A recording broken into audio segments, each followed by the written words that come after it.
किसी ने ठीक ही कहा है कि अपने बच्चों को उतने लायक भी मत बनाओ कि आप उनके लायक भी ना रहो।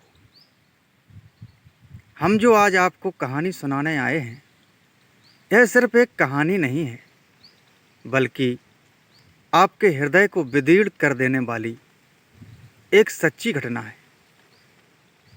यह कहानी है एक कर्नल साहब की।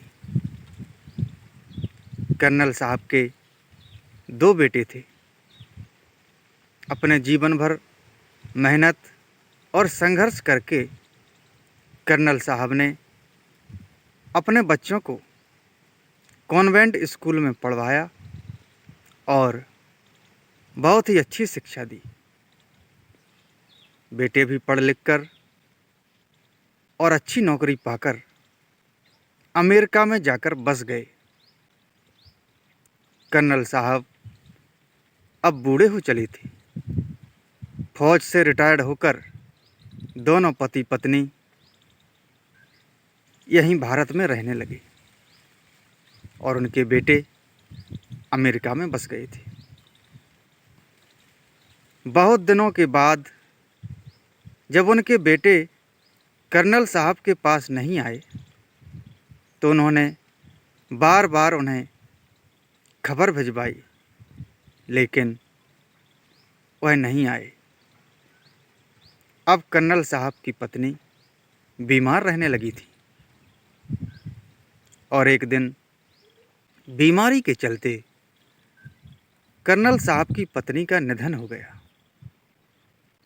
उन्होंने यह खबर अपने बेटों को भिजवाई। 2 दिन बाद उनका छोटा बेटा आया और तब तक कर्नल साहब अपनी पत्नी की लाश को रखे रहे। अपने छोटे बेटे से कर्नल साहब ने पूछा कि बड़े भाई को साथ में लेकर क्यों नहीं आए हो।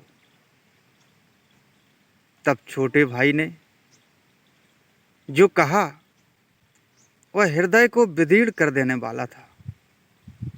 कर्नल साहब का छोटा बेटा बोला कि बड़े भाई कह रहे थे कि माता के मरने पर तुम चले जाओ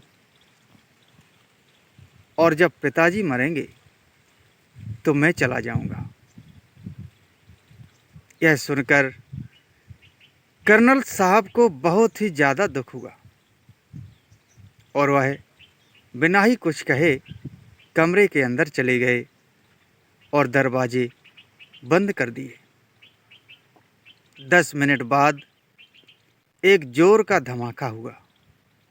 लोगों ने जब दरवाजे खोले तो वहाँ पर कर्नल साहब मृत अवस्था में पड़े हुए थे और वहाँ पर एक कागज़ भी था जिस पर लिखा था कि बेटा, बार बार तुम और तुम्हारे भाई क्यों परेशान होंगे।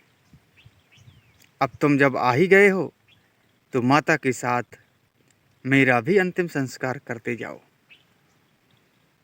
दोस्तों, यह कहानी बहुत ही दुखदाई है।